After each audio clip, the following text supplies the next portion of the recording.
Vera Sidika alidiscover anaweza create matiti boobs, na Vera akachallenge God, akamwambia God, ninaweza create matiti kama wewe.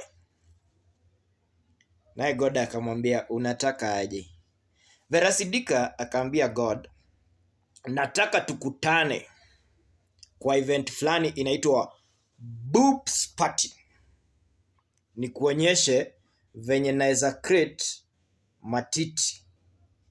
Naye God akasema even though spendi parties kama hizo, nitakuja nijione venye unaweza create hizi boobs ama hizi matiti. Vera akapigia simu rafiki yake Diana Marwa, akamwambia kuja.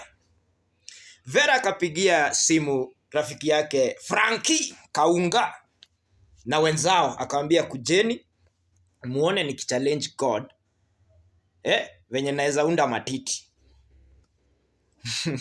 God akafika mapema. Sema ni bebe ujinga tu. Akafika mapema na akakaa kwa one of the seats. Na Vera akaingia wakiwa na Diana Marwa, wako na mbwembwe.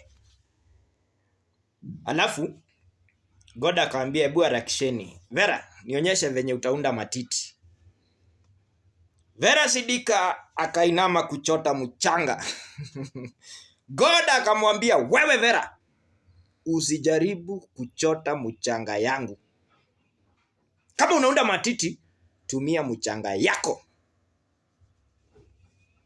Hadi saa hii Vera aibu inamaliza wakiwa na marafiki zake.